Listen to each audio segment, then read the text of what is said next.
Tập 11. Thân bài Task 2.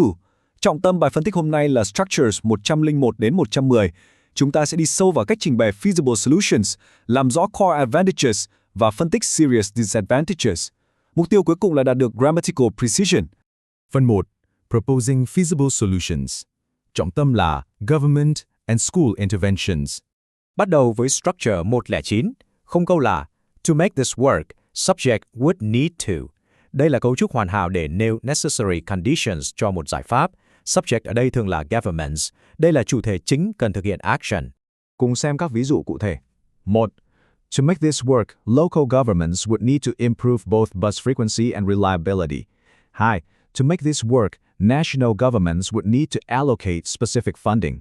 3. To make this work, municipal authorities would need to enforce stricter regulations. Các cấu trúc này rất trực diện và hiệu quả. Chuyển sang structure 100. Không câu là without this support, subject may struggle too. Mục đích là nhấn mạnh negative consequence khi thiếu đi support. May subjects thường gặp là schools hoặc firms. Áp dụng vào thực tế. 1. Without this support, small firms may struggle to adopt productivity-enhancing technologies. 2. Without this support, rural schools may struggle to provide adequate digital resources. 3. Without this support, public schools may struggle to retain qualified teachers. Lưu ý grammatical mechanism cốt lõi ở đây, cụm từ struggle to bắt buộc phải đi kèm với một base verb. Ví dụ, struggle to adopt, struggle to provide và struggle to retain. Sự chính xác tuyệt đối là yếu tố quyết định. Phần 2. Analyzing core advantages. Tập trung vào việc highlighting positive impacts. Nhìn vào bảng này, chúng ta có 3 cấu trúc phân tích lợi ích. Structure 102, this may encourage object to verb, dùng để promote positive behavioral impacts. Structure 107, this can be seen in the way, dùng để illustrate a real-world practical phenomena. Và Structure 108, over time, this may lead to, mục đích là project long-term beneficial outcomes.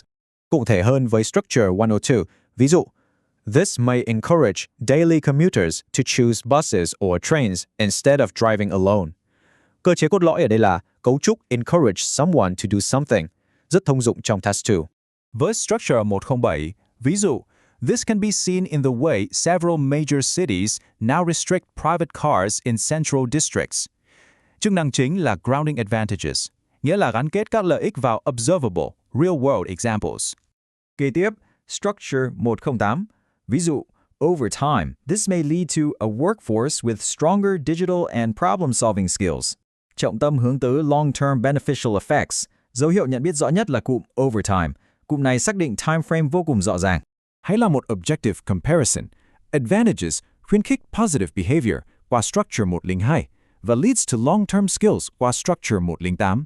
Ngược lại, disadvantages sẽ discourages constructive action qua Structure 103 và displaces routine jobs qua Structure 101. Chúng ta sẽ làm rõ sự đối lập này. Phần 3. Analyzing serious disadvantages. Cách thức outlining negative impacts.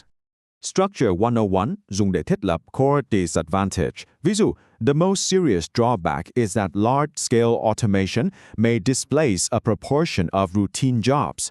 Đây chính là academic frame chuẩn mực để mở đầu một đoạn văn về main drawback.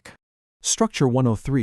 Ví dụ, high tuition fees may discourage academically capable students from pursuing university degrees. Chúng ta có một strict mechanism, discourage someone from doing something. Cấu trúc này tạo ra cơ chế đảo ngược trực tiếp với Structure 102. Structure 104 dùng để phát triển additional point of disadvantage. Ví dụ, a further issue is that some online courses provide too little direct feedback from instructors, một cách chuyển ý mượt mà. Khi các negative impacts tăng dần, chúng ta có escalating negative impacts. 1. Displaces a proportion of routine jobs thông qua Structure 101. 2. Discourages students from pursuing degrees thông qua Structure 103. 3. Provides too little direct feedback thông qua Structure 104. Và 4. Exacerbates severe staff shortages bằng Structure 106. Structures 106 đặc biệt hữu dụng. Ví dụ, the problem becomes more serious when hospitals are already operating with severe staff shortages. Chức năng ở đây là làm nổi bật một condition cụ thể, từ đó làm worsen một existing problem. Phần 4. Assessing complex issues. Cách xử lý multifaceted problems. Structure 105. Ví dụ, This issue involves both convenience and equitable access to educational opportunities. Chức năng là expand argument thành hai distinct facets. Công cụ liên kết ở đây là cặp từ both and. Một câu hỏi quan trọng cần đặt ra. Do learners possess the grammatical position required to balance both feasible solutions and severe drawbacks effectively in Task 2? Khả năng apply critically các academic structures này không phải là lựa chọn, đó là tiêu chuẩn bắt buộc. The IELTS Focus.